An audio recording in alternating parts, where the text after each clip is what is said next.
नमस्कार। समाचार एकांश के विशेष कार्यक्रम न्यूज़ विद चिल्ड्रन में आप सभी का स्वागत है। मैं हूं आपके साथ ओजस्वी शर्मा। ये कार्यक्रम खास तौर से बच्चों द्वारा बच्चों के लिए बनाया गया है। इस कार्यक्रम में हम आपको देश और दुनिया की खबरों से अवगत कराएंगे। तो न्यूज़ विद चिल्ड्रन में सबसे पहले बात करते हैं इस हफ्ते की सुर्खियों की। राष्ट्रपति द्रौपदी मुर्मू के अभिभाषण के साथ बजट सत्र की हुई शुरुआत। केंद्रीय बजट 2023-24 में भारत के अमृतकाल का विजन किया गया पेश।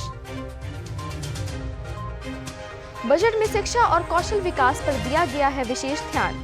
युवाओं के लिए बनाई जाएगी डिजिटल लाइब्रेरी। विभिन्न राज्यों में 30 स्किल इंडिया इंटरनेशनल सेंटर किए जाएंगे स्थापित। आम जनता के लिए खुला अमृत उद्यान। 26 मार्च तक लोग अमृत उद्यान में लगे अनेक प्रजाति के फूलों का देख सकते हैं नजारा। CISCE स्कूलों में साल के 10 दिन बैक से मिलेगी छुट्टी। CISCE शैक्षिक सत्र 2023-24 से कक्षा 6 से 8 तक के बच्चों के लिए बैगलेस व्यवस्था लागू करने जा रही है।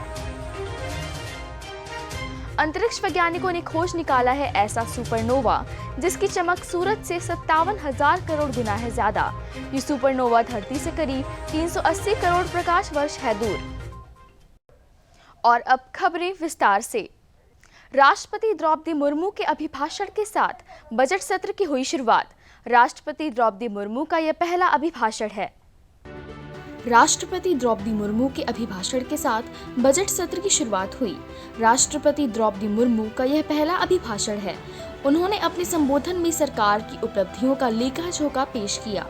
राष्ट्रपति ने कहा कि हमें ऐसा भारत बनाना है जो आत्मनिर्भर हो और अपने मानवीय दायित्व को पूरा करने में समर्थ हो।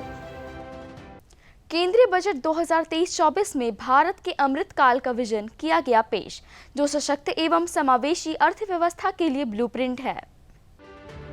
सदन में वित्त मंत्री निर्मला सीतारमण ने 1 फरवरी को बजट पेश किया।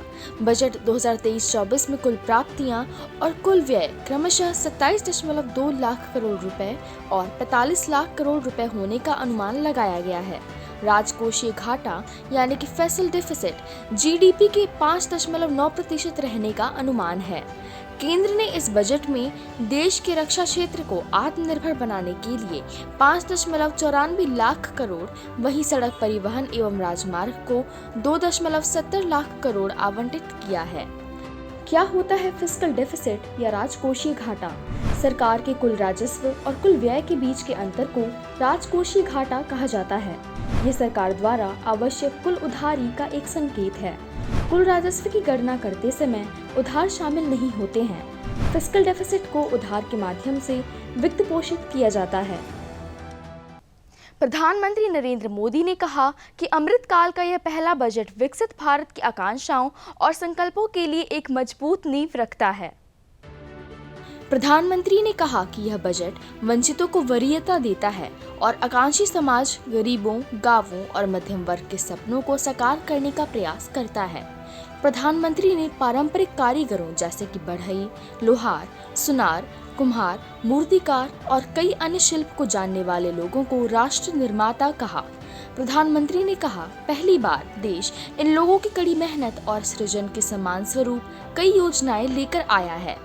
PM विश्वकर्मा कौशल सम्मान यानी PM विकास करोड़ों विश्वकर्माओं के जीवन में बड़ा बदलाव लाएगा। आइए जानते हैं इस बजट में क्या कुछ है युवाओं के लिए। बजट में शिक्षा और कौशल विकास पर विशेष ध्यान दिया गया है। वित्त मंत्री ने स्टूडेंट्स को कई सुविधाएं दी हैं। युवाओं के लिए डिजिटल लाइब्रेरी स्थापित की जाएगी। इस डिजिटल लाइब्रेरी में सभी भाषाओं की महत्वपूर्ण किताबें रखी जाएंगी ताकि बच्चों और युवाओं को अपने पसंद की सभी किताबें पढ़ने और समझने में आसानी हो। युवाओं को अंतर्राष्ट्रीय अवसरों के लिए कुशल बनाने के लिए विभिन्न राज्यों में 30 स्किल इंडिया इंटरनेशनल सेंटर स्थापित किए जाएंगे। इंजीनियरिंग संस्थानों में 5G सेवाओं का उपयोग कर ऐप विकसित करने के लिए 100 प्रयोगशालाएं स्थापित की जाएंगी। अवसरों की नई श्रृंखला, व्यापार मॉडल और रोजगार क्षमता का एहसास करने के लिए प्रयोगशालाएं smart classroom, precision farming, intelligent transport system और हेल्थ केयर जैसे ऐप्स को कवर करेंगी। आम जनता के लिए 31 जनवरी से खुला अमृत उद्यान। एक व्यक्ति के रजिस्ट्रेशन पर जा सकेंगे 10 लोग। राष्ट्रपति भवन का अमृत उद्यान अब खुल गया है। 31 जनवरी से शुरू हुआ यह उत्सव 26 मार्च तक आम नागरिकों के लिए चलेगा, जहां लोग अनेक प्रजाति के फूलों का नजारा देख सकते हैं। इस वर्ष इस उद्यान को 2 महीनों के लिए खोला गया है। हाल ही में राष्ट्रपति द्रौपदी मुर्मू ने स्वतंत्रता के 75 वर्ष पूरे होने के उपलक्ष्य में आजादी का अमृत महोत्सव के तहत राष्ट्रपति भवन उद्यानों को अमृत उद्यान के रूप में एक सामान्य नाम दिया है। क्या आप जानते हैं इन उद्यानों का इतिहास क्या है?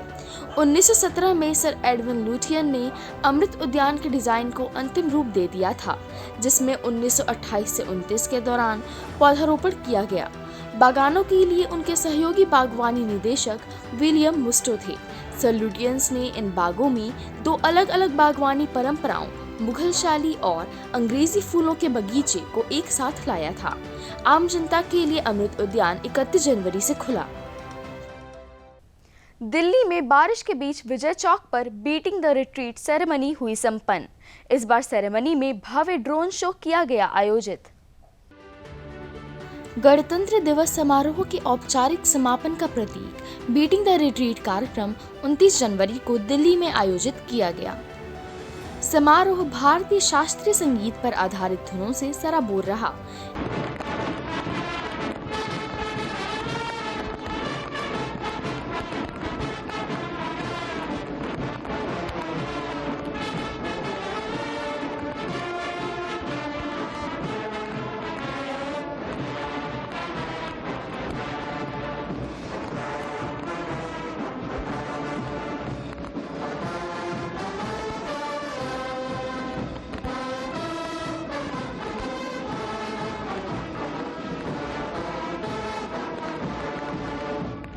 इस दौरान देश का सबसे बड़ा ड्रोन शो भी आयोजित हुआ, जिसमें 3500 स्वदेशी ड्रोन शामिल हुए। बीटिंग द रिट्रीट के दौरान Rashtrapati Bhavan, north block, south block और संसद भवन सभी को रोशनी से सजाया जाता है। भारत में बीटिंग द रिट्रीट सेरेमनी की शुरुआत सन 1950 से हुई थी।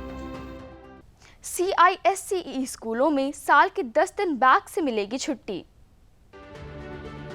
राष्ट्रीय शिक्षा नीति के तहत counselling for the Indian school certificate examination CISCE शैक्षिक सत्र 2023-24 से कक्षा 6 से 8 तक के बच्चों के लिए बैगलेस व्यवस्था लागू करने जा रही है।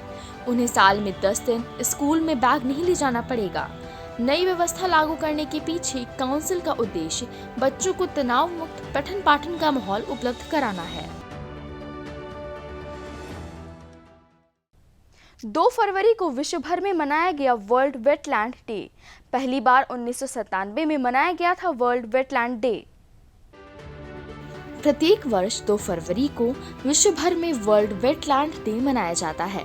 वर्ल्ड वेटलैंड डे का आयोजन लोगों में पृथ्वी के लिए वेटलैंड की महत्वपूर्ण भूमिका के बारे में जागरूकता बढ़ाने के लिए किया जाता है।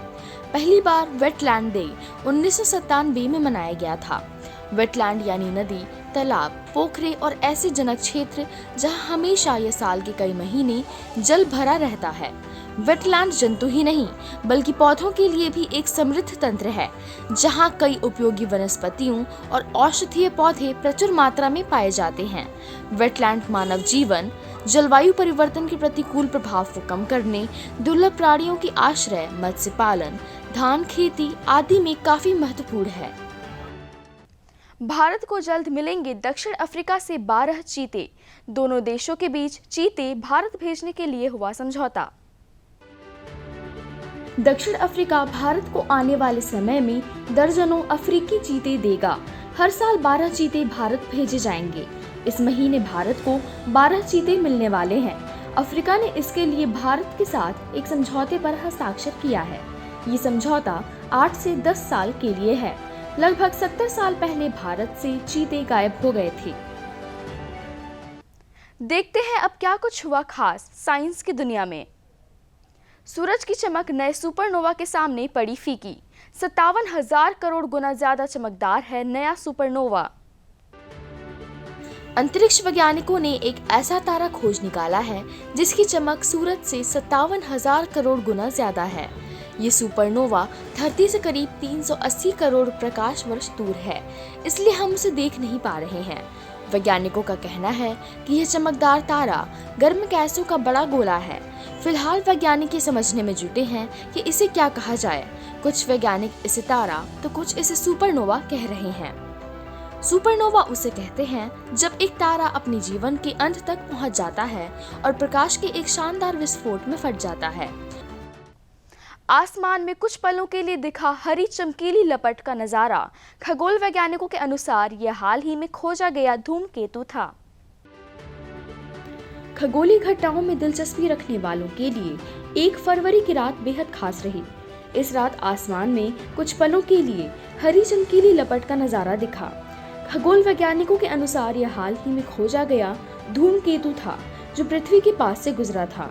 वैज्ञानिकों ने इस नए खोजे धूमकेतु का नाम C2022E3ZTF रखा है।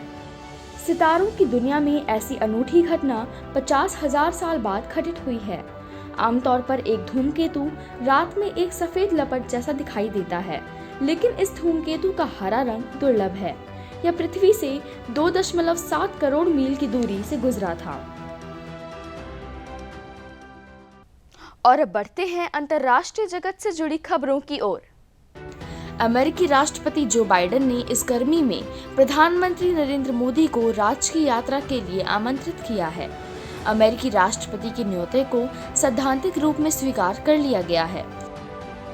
अमेरिका और यूरोप के देशों ने वर्ष 2015 के परमाणु समझौते के मुद्दे पर ईरान से बातचीत के लिए आगे आने का किया आग्रह। भोपाल में आयोजित हो रहे हैं खेलो इंडिया यूथ गेम्स। केंद्रीय खेल मंत्री अनुराग सिंह ठाकुर भी रहे उपस्थित।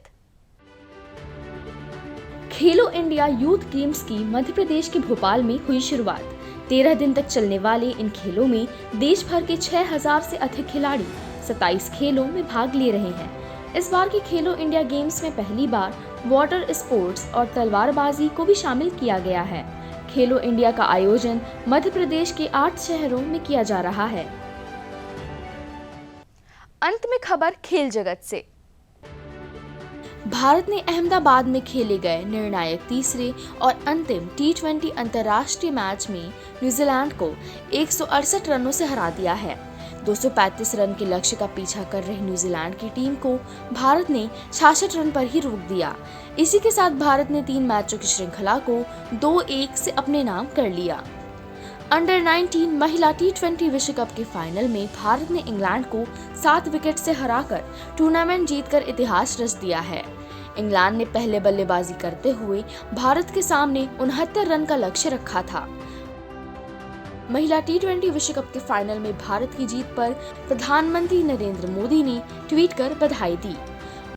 न्यूज़ विद चिल्ड्रन में आज इतना ही। हमें उम्मीद है कि आपको हमारी ये कोशिश पसंद आई होगी।